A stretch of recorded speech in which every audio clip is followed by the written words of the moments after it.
Bharatiya Janata party की बरसरे इक़्तिदार मरकजी हुकूमत की जानिब से नाफिज की जा रही नई कौमी तालीमी पॉलिसी के खिलाफ मुल्क भर में तलबा, असातिज़ा व समाजी तंजीमों की जानिब से पुरजोर एहतजाजात मुनक़िद किए जा रहे हैं।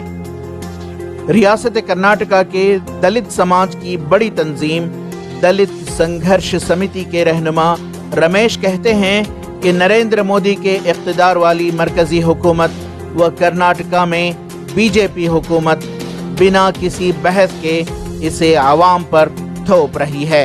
नेशनल एजुकेशन पॉलिसी संसद के राज्यसभा और लोकसभा में बिना चर्चा करके ये लागू किए हैं। ये बिल पूरे भारत देश के सोशल जस्टिस के खिलाफ है और ये महिलाओं के खिलाफ है और ये ग्रामीण भाग जो है रूरल एरिया के बच्चों के खिलाफ है और टोटली ये डिप्रेस्ड क्लास के खिलाफ ये पॉलिसी लाया गया है। ये पॉलिसी की मेन ये क्या है कि सेंट्रल गवर्नमेंट के ये पूरे एजुकेशन सिस्टम को प्राइवेटाइजेशन करना चाहते हैं। इसके खिलाफ और कर्नाटक में भी जो सरकार ये लागू की है बिल, ये भी विधानसभा में जो इसको चर्चा नहीं किए, कैबिनेट में नहीं लाए, ये डायरेक्ट लागू किया है। दलित संघर्ष समिति ने हुकूमत को इंतबाह किया कि नई कौमी तालीमी पॉलिसी के निफाज से परहेज करे।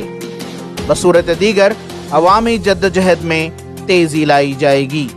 इसके खिलाफ में ये बिल वापस लेना बोल के ये पूरे भारत देश में और कर्नाटक में पूरे जिले में ये संघर्ष जारी किए हैं। हम सरकार को आग्रह करते हैं, केंद्र और राज्य सरकार को तुरंत ये बिल वापस ले और डिप्रेस्ड क्लास को न्याय दे।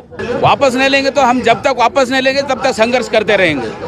ETV भारत के लिए बेंगलोर से रफीक जब्बार की रिपोर्ट।